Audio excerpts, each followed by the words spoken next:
नमस्कार। आज का सब्जेक्ट टॉपिक है कटिंग फ्लूइड। ठीक, कटिंग फ्लूइड होता क्या है? ये एक लिक्विड होता है। ठीक है, क्योंकि अभी हम लोग जो कन्वेंशनल मशीनों में जो इस्तेमाल करते हैं फ्लूइड, कटिंग फ्लूइड, वो जनरली लिक्विड ही होता है। वैसे तो हम गैस भी इस्तेमाल करते हैं और सेमी लिक्विड कटिंग फ्लूइड भी हम इस्तेमाल करते हैं, बशर्ते नॉन कन्वेंशनल मशीनों में। जो कन्वेंशनल मशीन है उसमें जनरली हम लोग कटिंग टूल लिक्विड ही इस्तेमाल करते हैं। आप वर्कशॉप में जितनी भी मशीनें हैं, ठीक है ना, जितनी भी मशीनें हैं उनमें आप लगभग देखेंगे कि कटिंग फ्लूइड का अरेंजमेंट है। कटिंग टूल के पास कटिंग फ्लूइड को पहुंचाने का अरेंजमेंट है। जैसे कि आप देखोगे उसके बेसमेंट में पंप है और बहुत सारे प्रोसेस के द्वारा जहाँ पे कटिंग टूल कट कर रहा होता है वहाँ पे कटिंग फ्लूइड को पहुँचाया जाता है। ठीक, अब कटिंग फ्लूइड की ज़रूरत क्यों है भाई? ज़रूरत इसलिए आन पड़ी कि जब कटिंग टूल और वर्कपीस कटिंग मोड में होते हैं, यानी एक्शन मोड में होते हैं, तो उनके बीच में ड्यू टू रिलेटिव मोशन उनके बीच में क्या होता है? रबिंग एक्शन होता है। रबिंग एक्शन के कारण फ्रिक्शन जनरेट होता है और उस फ्रिक्शन के कारण हीट जनरेट होता है और उस हीट के द्वारा कटिंग टूल जो है वो डेटोरिएट हो सकता है और हमारा जो वर्कपीस का सरफेस फिनिश है वो भी डेटोरिएट हो सकता है। तो इस चीज को रोकने के लिए हम कटिंग फ्लूइड का इस्तेमाल करते हैं। ठीक, अब कटिंग फ्लूइड को हम इस्तेमाल करेंगे उनके कटिंग टूल पे। हम डायरेक्टली उसको क्या करेंगे कि इंपिंज करेंगे, मतलब उस पर गिराएंगे कटिंग फ्लूइड को कटिंग टूल पे, ताकि उसका जो टेम्परेचर है वो एक लेवल पे मेंटेन रहे और उसकी हार्डनेस बनी रहे और वो स्मूथली वर्कपीस को कट करता जाए, जिससे कि हमारी सरफेस फिनिश भी इजीली मतलब अच्छी हो। सरफेस फिनिश जो है वो बहुत ही अच्छी होगी अगर हम कटिंग फ्लूइड का इस्तेमाल करते हैं। तो आज हम इसी के विषय पे थोड़ा सा ज़्यादा जानकारी प्राप्त करेंगे कि भाई कटिंग फ्लूइड का कौन से कटिंग फ्लूइड इस्तेमाल होते हैं, कटिंग फ्लूइड कितने प्रकार का होता है और कटिंग फ्लूइड के इस्तेमाल से हमें क्या क्या बेनिफिट्स होते हैं और क्या क्या डिसएडवांटेज होते हैं, ये हम आज अभी फर्दर स्लाइड्स में जानेंगे। तो आप जो आज का हेडिंग है वो है cutting fluid types and applications. Cutting fluid, अब यहाँ पे थोड़ा सा इस विस्तार में दिया गया है कि ये बहुत पुराने जमाने से हम लोग इस्तेमाल करते आ रहे हैं कटिंग फ्लूइड पे। जब आप देखेंगे बहुत पुराने मतलब पहले के ज़माने में लोग अगर कोई अपना औजार पत्थर पे घिसते थे तो वहाँ भी वो जनरली पानी को एज ए कूलेंट कह लीजिए या एज ए लुब्रिकेंट कह लीजिए कटिंग फ्लूइड का इस्तेमाल करते हैं। यहाँ पे हम एक चीज़ मेंशन जरूर करना चाहेंगे कि कटिंग फ्लूइड का हम लोग मशीनिंग के दौरान इस्तेमाल जो करते हैं वो एज ए कूलेंट भी इस्तेमाल करते हैं और एज ए लुब्रिकेंट भी इस्तेमाल करते हैं। अब यहाँ पे दो नए वर्ड आ गए किसके रिगार्डिंग? कटिंग फ्लूइड के। भाई कूलेंट तो अलग चीज हो गया और लुब्रिकेंट जो है वो अलग चीज हो गया। लेकिन मेरा कहने का मतलब है कि उन कूलेंट की प्रॉपर्टीज, कूलेंट का जो काम है और जो लुब्रिकेंट का काम है, ये दोनों काम क्या कौन करता है? कटिंग फ्लूइड करता है। ठीक, तो बहुत पहले अब हम इधर आते हैं अपने स्लाइड्स पे। बहुत पहले हम लोग बता रहे थे कि अपने जो हथियार होते थे या फिर जिससे हम कटिंग करते हैं उस चीज़ को घिसने के लिए, उसकी एज को धार देने के लिए हम लोग ग्राइंड स्टोन का इस्तेमाल करते थे। उसमें हम लोग पुराने ज़माने के लोग उसमें पानी का इस्तेमाल करते थे। वो पानी भी वही कटिंग फ्लूइड का हिस्सा था। ठीक है, फिर 100 साल पहले टैलो यूज करते थे, फिर Lord oil came later but turn rancid, फिर 20वीं सदी के पहले हम लोग सॉस ऑफ एडेड इस्तेमाल करते थे एज ए लुब्रिकेंट। फिर सॉल्युबल ऑयल आया 1936 में। उसके बाद अब जो है वो केमिकल कटिंग फ्लूइड आ गया है, अब इससे भी ज़्यादा वो एडवांसमेंट आ गया है। अब गैस कटिंग फ्लूइड इस्तेमाल करते हैं और सेमी लिक्विड फ्लूइड इस्तेमाल करते हैं हम लोग। नेक्स्ट,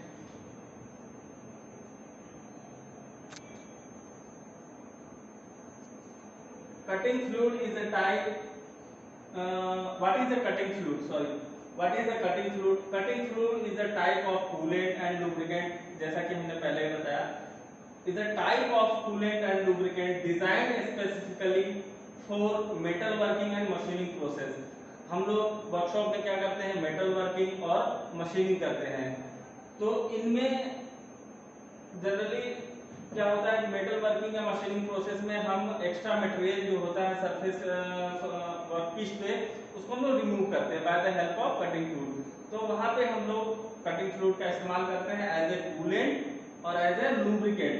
कूलेंट का इस्तेमाल, कूलेंट का पर्पस क्या है, to maintain the temperature of cutting tool, to maintain the temperature of cutting tool so that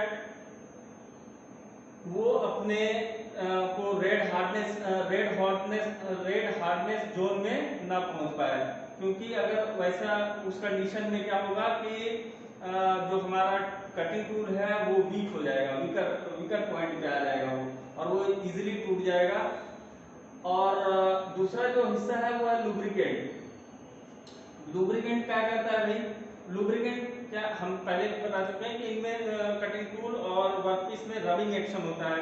rubbing action के कारण फ्रिक्शन जनरेट होता है और फ्रिक्शन से हीट जनरेट होता है। तो उसको रिड्यूस करने के लिए हम क्या करेंगे, उनके बीच में हम लुब्रिकेंट डाल देंगे अगर, तो फ्रिक्शन कम हो जाएगा। फ्रिक्शन कम हो जाएगा तो हमारा हीट जो जनरेशन है वो कम हो जाएगा। तो एज ए कूलेंट और as a lubricant, there are various kind of cutting fluid, बहुत सारे कटिंग फ्लूइड होते हैं। Includes oil, oil plus water, emulsion, paste, gel and other gases. हमने पहले भी बताया कि ये सारी चीजें लिक्विड, सेमी लिक्विड और गैस का हम लोग इस्तेमाल करते हैं as a cutting fluid. They are made from petroleum distillates, animal fats, plant oil, water and other raw ingredients. इन सब चीजों से मिला के या इन सब चीजों के यूज से हम लोग क्या तैयार करते हैं, कटिंग फ्लूइड को तैयार करते हैं। Depending on context type of cutting fluid is being considered, it may be referred, यानी हम डिपेंडिंग ऑन कॉन्टेक्स्ट, हम किस कॉन्टेक्स्ट में उसका इस्तेमाल कर रहे हैं कटिंग फ्लूइड का, इस आधार पे हम उसका नाम जो है अलग अलग रख देते हैं। जैसे कभी हम लोग कटिंग फ्लूइड बोलते हैं, कभी कटिंग ऑयल बोलते हैं, कभी कटिंग कंपाउंड बोलते हैं, कभी कूलेंट बोलते हैं और कभी लुब्रिकेंट बोलते हैं। ये सारी चीजें जो है वो एक ही चीज है, वो क्या है, कटिंग फ्लूइड। इनका मेन पर्पस क्या है, cutting fluid, to lubricate and to cool the cutting tool as well as the workpiece.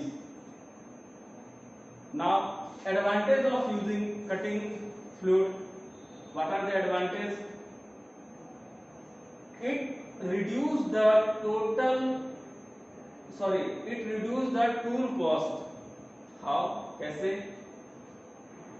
अगर हम कटिंग फ्लूइड का इस्तेमाल ना करें तो हमने अभी बताया कि उसका टूल लाइफ घट जाएगा।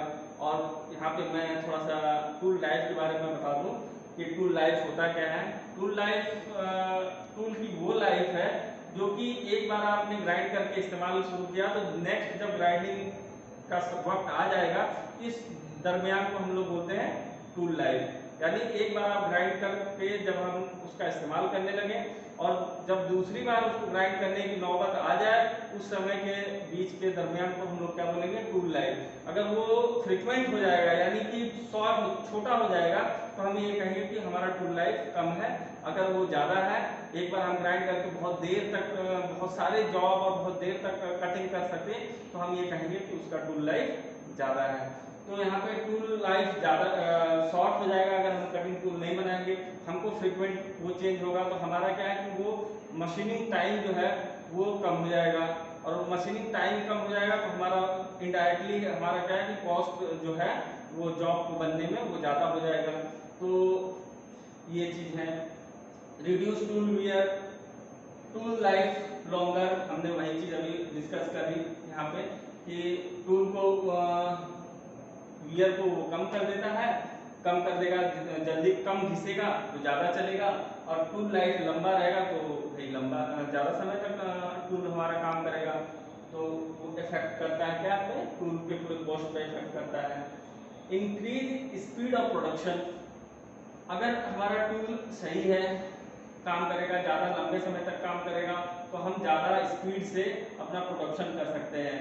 यहाँ पे स्पीड ऑफ प्रोडक्शन का मतलब ये है कि अगर हम मशीन की स्पीड जो आरपीएम है वो इंक्रीज करेंगे, जब आरपीएम इंक्रीज होगा तो क्या होगा कि रबिंग एक्शन ज़्यादा होगा, फ्रिक्शन ज़्यादा होगा। लेकिन अगर हम पर्टिकुलर कोई ढंग का अच्छा सा कूलेंट इस्तेमाल कर रहे हैं उस दरमियान, तो क्या होगा कि हमारा जो उस हाई स्पीड पे भी हम अच्छा क्या करेंगे, सरफेस फिनिश अच्छा रख पाएंगे और ज़्यादा मेटल को हम कट कर सकते हैं। और इससे क्या होगा कि हमारा प्रोडक्शन जो है वो इंक्रीज कर जाएगा। रिडक्शन ऑफ लेबर कॉस्ट, वही चीज है same, tool life longer and require less regrinding, less downtime, reducing cost per part. हमने यही चीज पहले भी बता दिया कि भाई जब टूल लाइफ लॉन्ग होगा तो हमारा जो वर्कर है वो बार बार ग्राइंड करने के लिए नहीं जाएगा, बार बार ग्राइंड करने के लिए नहीं जाएगा, तो हमारा वो जो टाइम है वो कहाँ यूटिलाइज होगा, मशीनिंग टाइम में इस्तेमाल होगा। और उससे क्या होगा कि हमारा जो प्रोडक्शन है वो इंक्रीज होगा, और जो कॉस्ट है पर पार्ट बनाने का वो क्या होगा, रिड्यूस हो जाएगा। Reduction of power cost, fix जो पावर हम इस्तेमाल करते हैं मशीनिंग के दौरान, इलेक्ट्रिकल पावर इनडायरेक्टली हम कह सकते हैं उसे, कि जो पावर हम लोग इस्तेमाल करते हैं मैकेनिकल पावर, वो रिड्यूस हो जाएगा। क्यों? क्योंकि फ्रिक्शन रिड्यूस हो जाएगा। अब नेक्स्ट है कि what are the characteristic of good cutting fluid. To be a good cutting fluid, what should be the property of cutting fluid? So these are the various characteristics which should have the cutting fluid should have. Good cooling capacity, मतलब कि उसकी cooling करने की जो capacity है वो ज़्यादा होना चाहिए।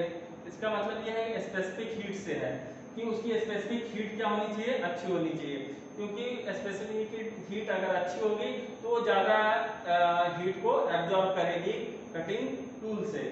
नेक्स्ट है गुड लुब्रिकेटिंग क्वालिटीज।